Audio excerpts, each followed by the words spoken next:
Ticket बंटवारे को लेकर आखिर किस फॉर्मूले के तहत टिकट बीजेपी बांटेगी, एज का क्या क्राइटेरिया है, युवाओं और महिलाओं का कितना प्रतिनिधित्व रहने वाला है, और क्षेत्र के हिसाब से या जातिगत समीकरण को अगर हम समझना चाहें तो किस तरह की रणनीति पर बीजेपी ने इस बार लिस्ट पर काम किया है?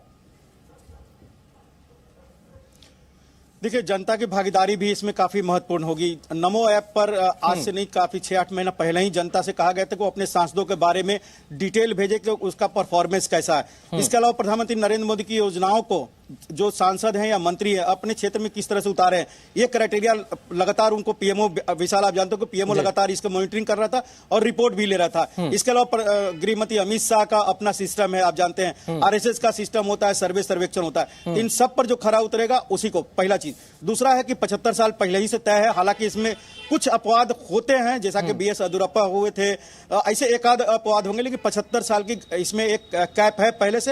हो सकता है कि वो 70 साल कर दिया जाए, लेकिन 70 और 75 के बीच के जो उम्र वाले हैं और बहुत ज्यादा जिनकी जरूरत नहीं है कि उनके बिना काम नहीं चलेगा उस क्षेत्र में जितने को ले, तो उनका टिकट कटना लगभग तय माना जा रहा है। युवाओं को प्रधानमंत्री नरेंद्र मोदी गरीबी की एक नई परिभाषा दी थी, युवाओं को, महिलाओं को, तो इनमें से बड़ी भागीदारी होगी, क्योंकि प्रधानमंत्री नरेंद्र मोदी की सोच है कि ये जो 2024 की जो कैंडिडेट होंगे, चाहे जो सांसद मंत्री बनेंगे, ये 2034 तक पार्टी को लेकर जाएंगे, यानी 2029 में भी वही कैंडिडेट होंगे और 2034 में 2 टर्म अगर देखा जाए तो इसलिए जो भी कैंडिडेट होगा वो अधिकतम मान के चलिए कि उसमें से 30-40% तो टिकट कटना एक नॉर्मल सी बात है। रविंद्र जी, जातीय समीकरण का कितना ख्याल रखा गया है? नरेंद्र मोदी जी, जातीय समीकरण का कितना ख्याल रखा गया, खासतौर पर उत्तर प्रदेश, मध्य प्रदेश, दिल्ली, अगर इन राज्यों की बात की जाए?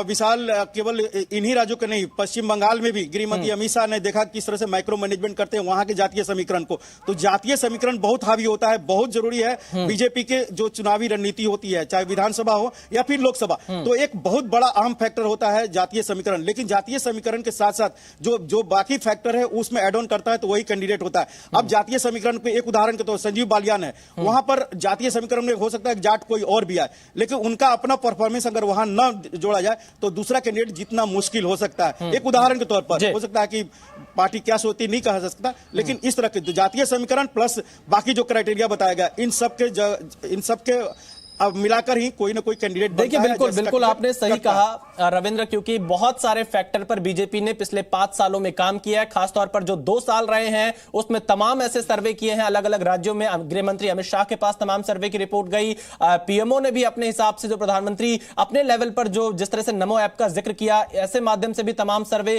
किए गए हैं। इसके अलावा संगठन जो बीजेपी का है उसकी रिपोर्ट को भी एक बड़ा आधार यहां पर बनाया गया है। जातीय समीकरण का विशेष ख्याल रखा गया है और इन सबको देखते हुए ही ये बीजेपी की पहली लिस्ट आज सामने आ सकती है। राहुल मिश्रा हमारे साथ जुड़ रहे हैं। राहुल मिश्रा, क्या देखा जाए, अब से कितनी देर में बीजेपी की लिस्ट आने वाली है, प्रेस कॉन्फ्रेंस कब, कितनी देर में शुरू होने वाली है, और किन खास बातों को आपके हिसाब से ध्यान में रखा जा रहा है दिल्ली में?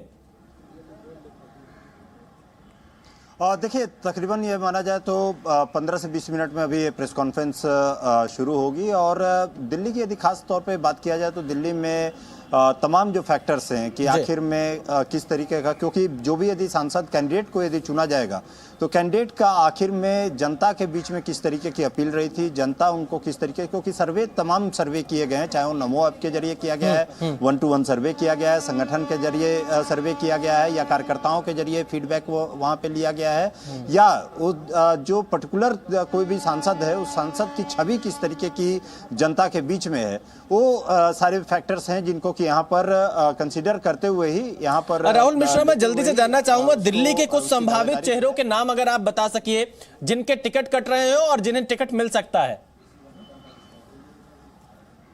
देखिए, एक नाम यदि कहा जाए तो गौतम गंभीर, इनका मीनाक्षी लेखी का भी नाम आ रहा है कि मीनाक्षी लेखी को भी यहाँ पर हटाया सकता है।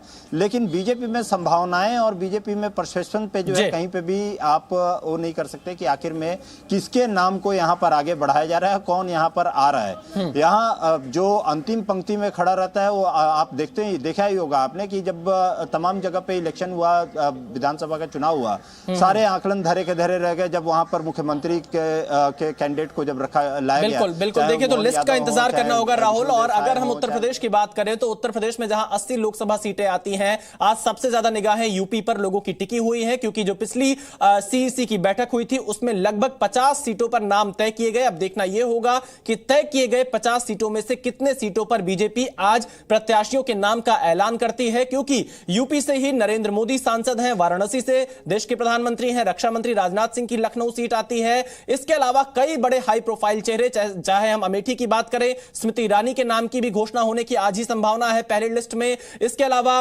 पंकज चौधरी जो कि महाराजगंज से लोकसभा के सांसद है, केंद्रीय मंत्री हैं, उनका नाम पहले लिस्ट में हो सकता है। इसके साथ देखना होगा चंदौली लोकसभा सीट जहां से महेंद्रनाथ पांडे सांसद हैं, वाराणसी से सटी हुई सीट है, उस सीट का नाम भी इस लिस्ट में हो सकता है। साध्वी निरंजन ज्योति जो कि फतेहपुर से सांसद हैं, उनका नाम इस लिस्ट में आज हो सकता है। गौतम बुद्ध नगर से सांसद डॉक्टर महेश शर्मा का नाम आज की लिस्ट में होने की संभावना है, क्योंकि अगर हम पिछले 2 लोकसभा चुनावों का ट्रैक रिकॉर्ड देखें तो पश्चिमी यूपी से यूपी में लोकसभा चुनाव की शुरुआत होती है। तो ऐसी स्थिति में पहले चरण में जिन सीटों पर चुनाव होने हैं वहां के प्रत्याशियों के नाम का ऐलान हो सकता है। और थोड़ी देर पहले जो हमारे सहयोगी रविंद्र ने जानकारी दी कि संजीव बालियान मुजफ्फरनगर से एक बार फिर से चुनाव लड़ सकते हैं। इसके अलावा कुछ ऐसे भी टिकट सीट है जहां पर लोगों के टिकट कट सकते हैं, इसमें मेरठ जैसी सीट शामिल है। कई सीटों पर चेहरों में बदलाव भी संभव है, एक दूसरे से इंटरचेंज किया जा सकता है। इसके साथ ही साथ जिन 14 सीटों पर बीजेपी हारी हुई है उन सीटों के प्रत्याशियों का नाम भी सामने आ सकता है। हालांकि रायबरेली सीट पर आज प्रत्याशी के नाम का ऐलान संभव नहीं दिखाई दे रहा है। देखिए दिल्ली से इस वक्त की बड़ी खबर सूत्रों से सामने आ रही है, आधे से ज्यादा सांसदों के टिकट कट सकते हैं, दिल्ली में बीजेपी बड़ा फेरबदल कर सकते हैं। रविंद्र कुमार हमारे सहयोगी लगातार जुड़े हुए हैं, लेकिन उनके पास जाने से पहले मैं आपको दिखाता हूं, ये उस जगह की तस्वीरें आपको मैं दिखा रहा हूं जहां पर प्रेस कॉन्फ्रेंस आप देख रहे हैं अब से थोड़ी देर में होने वाली है। और हमारे तमाम रिपोर्टर्स, एक लंबी रिपोर्टर की टीम हमारे साथ इस वक्त जुड़ी हुई है। जैसे ही प्रेस कॉन्फ्रेंस की शुरुआत होगी, लिस्ट सामने आएगी, हम आप तक एक एक खबर पहुंचाएंगे। फिलहाल वक्त हो चला है एक छोटे से ब्रेक का।